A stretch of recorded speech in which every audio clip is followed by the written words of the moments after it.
तो भाई BGT is back और इंडिया ने एक्चुअली में ऑस्ट्रेलिया को पहले टेस्ट मैच में हरा दिया है, वो भी पर्थ के मैदान में, और वो भी कोई छोटे मोटे मार्जिन नहीं बल्कि 295 रन्स की ह्यूज मार्जिन के साथ। काफी सरप्राइजिंग विक्ट्री है ये इंडिया की तरफ से, बिकॉज न्यूजीलैंड के सामने तो हम लोग कंप्लीटली वाइट वॉश हो चुके थे। और ये ऑस्ट्रेलिया के लिए भी काइंड ऑफ वेकअप कॉल है, बिकॉज ऑस्ट्रेलिया भी पाकिस्तान के अगेंस्ट ओडीआई सीरीज हार के आ रही है और अब इंडिया के अगेंस्ट पहली मैच में बहुत बड़ा सेटबैक इनको मिल चुका है। तो आओ बात करते हैं about the first test match in detail.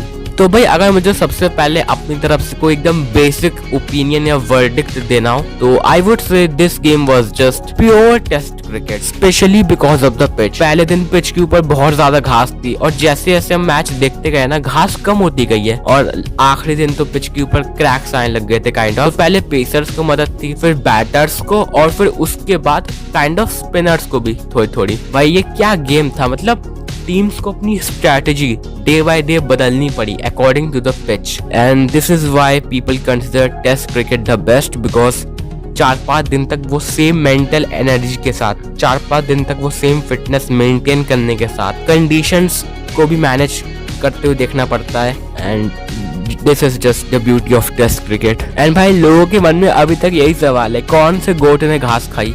Because भाई घास तो पूरी भरी हुई थी पहले दिन पेसर्स को इतनी मदद मिल रही थी, और दूसरे दिन जब इंडिया की बैटिंग आई तो सब चौंक गए कि भाई ये हो क्या रहा है इंडिया की सेकंड इनिंग्स में। अब अगर मैं स्टार्टिंग से बात करूं तो ऑब्वियसली इंडिया की तरफ से पहली इनिंग्स में केएल राहुल और नीतीश रेड्डी ने केवल अच्छी बैटिंग करी थी। केएल राहुल का कई लोग कहेंगे कि ज्यादा रन नहीं बनाए, बट भाई वो न्यू बॉल के सामने वो थोड़ा जज्बा दिखाया था केएल राहुल ने, वरना क्या पता फिर से हमें एक 36 ऑल आउट देखने को मिलता। उसके बाद नीतीश रेड्डी तो यार कितना फियरलेस क्रिकेट खेला है बंदे ने, 40 रन बनाए ऑस्ट्रेलिया में डेब्यू करते हुए जब ऑलरेडी ऊपर के बैट्समैन आउट हो चुके हैं। तो व्हाट ए ब्रिलियंट नॉक। और ऑस्ट्रेलिया से ऑब्वियसली हेजलवुड ने 4 विकेट लिए, और हेजलवुड हमेशा की तरह अंडररेटेड रह गए। अब अगर मैं बात करूं ऑस्ट्रेलिया की फर्स्ट इनिंग्स की तो भाई क्या बात करूं मैं, बिकॉज ऑस्ट्रेलिया का पूरा बैटिंग ऑर्डर फ्लॉप हो गया था, केवल नीचे से स्टार्क ने थोड़े रन्स बना दिए थे। बट मैं बात करना चाहूंगा इंडियन बॉलिंग की। भाई काफी एग्रेसिव माइंडसेट था इंडिया का इस टेस्ट मैच के अंदर, and Bumrah did a great job. इसके अलावा विराट कोहली भी काफी हेल्प कर रहे थे पेसर्स की या फील्ड सेटअप के अंदर, और वो उनका रिएक्शन भी दिख रहा था विकेट के बाद, वो कितने ज्यादा एक्साइटेड थे। और बुमराह एज ऑलवेज गोट, भाई 5 विकेट निकाले बंदे ने पहले इनिंग्स के अंदर, और हर्षद राणा भी डेब्यू के ऊपर काइंड ऑफ शाइन कर गए जस्ट लाइक नीतीश रेड्डी। तो भाई अब अगर मैं आऊँ इंडिया की सेकेंड इनिंग्स के ऊपर तो भाई पहले तो मैं याद दिलाना चाहूंगा तुम्हें अपनी बीजीटी प्रेडिक्शंस के बारे में। मैंने बोला था Jaiswal and Akashdeep to shine. अब आकाशदीप भाई कहाँ से शाइन करेगा, वो उसे खिलाया ही नहीं। बट बात करूं मैं जायसवाल की तो भाई जायसवाल शाइंड वे टू हार्ड, इतना भी ज्यादा शाइन नहीं करना था भाई जायसवाल को। 160 रन बनाए हैं बंदे ने, क्या ही नॉक खेली जायसवाल ने, मजा आ गया भाई। पहली इनिंग्स के अंदर जायसवाल ने जो गलती करी थी ना उसको सेकेंड इनिंग्स के अंदर ही फिट किया, जो उनसे गलती हो रही थी पहली बार ऑस्ट्रेलिया में खेलते हुए, उसको लिटरली अपनी सेकेंड नॉक के अंदर ही सही करना, मैसिव इंप्रूवमेंट। और बात करूं मैं केएल राहुल की तो केएल राहुल ने पहली इनिंग्स में भी अच्छा परफॉर्म किया था, बट सेकेंड इनिंग्स के अंदर तो आउटस्टैंडिंग 77 रन की नॉक खेली केएल राहुल ने। और भाई ओपनर्स ने कंप्लीटली एक पाथ सेट कर दिया था आगे आने वाले बैट्समैन के लिए।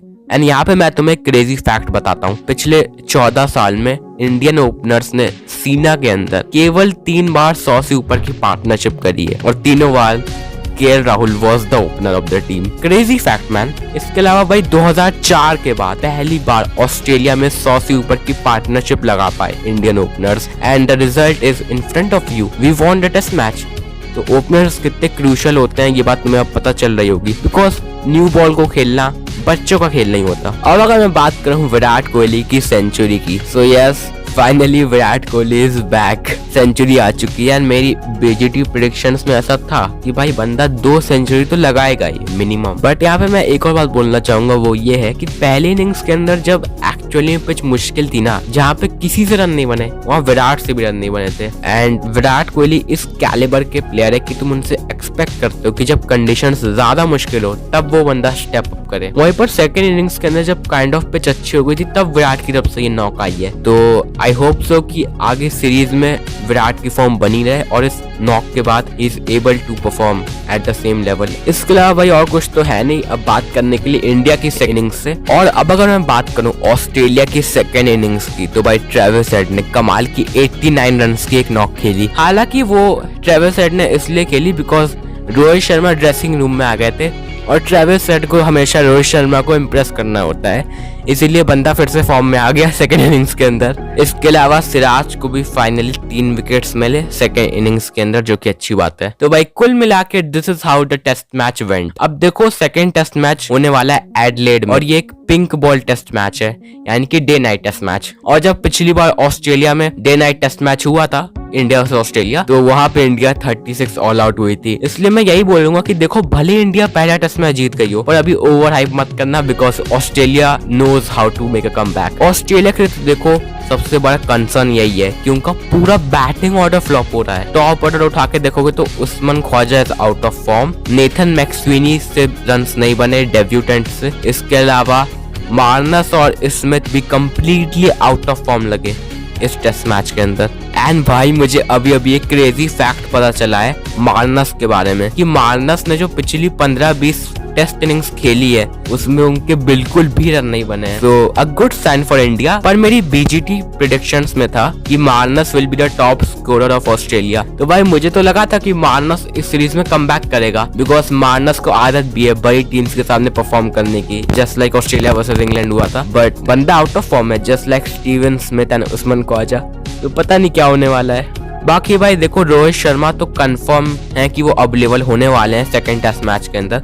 तो अगर रोहित शर्मा आएंगे तो केएल राहुल को नीचे जाना ही पड़ेगा। एंड भाई मैं देख रहा हूँ कि ऑनलाइन लोग वियर्ड टाइप के स्टेटमेंट्स पास कर रहे हैं कि अब रोहित शर्मा आएगा तो टीम रुइन हो जाएगी। भाई वो तुम्हारी टीम का कैप्टन है, ओपनर है। अभी बुमराह ही पहला टेस्ट मैच हार गया होता ना बुरी तरीके से, तो हर तरफ यही बात चल रही होती कि भाई बुमराह को तो कुछ आता ही नहीं है, इंडिया इतना बेकार खेली, ब्रिंग बैक रोहित शर्मा। अब बुमराह के अंदर इंडिया इतना एग्रेसिव तरीके से जीत गई है तो अब लोग ये एक हाइप क्रिएट कर रहे हैं कि भाई रोहित शर्मा को वापस ही भेज दो, बुलाओ ही मत अब, जो कि बिल्कुल रिएक्शनरी डिसीजन है। Rohit should open, KL Rahul को अब आना ही पड़ेगा नीचे और कुछ नहीं कर सकते भाई। इसके अलावा देवदत्त पड्डीकल तो अब खेलेंगे नहीं। शुभमन गिल अभी खेलेंगे कि नहीं अगला टेस्ट मैच उसके बारे में हालांकि डाउट्स तो हैं बिकॉज उनकी इंजरी अभी तक ठीक हुई कि नहीं हुई, बट आई थिंक वो भी फिट हो जाएंगे बिकॉज टेस्ट मैच अगला 6 दिसंबर से है, तो अभी काफी दिनों का गैप है। देखो भाई मैं तो चाहता हूँ कि रोहित शर्मा वापस आए टीम के अंदर, बस मैं चाहूंगा कि वो अपनी अप्रोच थोड़ा बदले। हर समय इंटेंट की जरूरत नहीं होती टेस्ट क्रिकेट के अंदर, स्टार्टिंग में थोड़ा टिकना होता है न्यू बॉल के सामने। I hope he does that. भाई वैसे लोग गौतम गंभीर को तो भूल ही गए,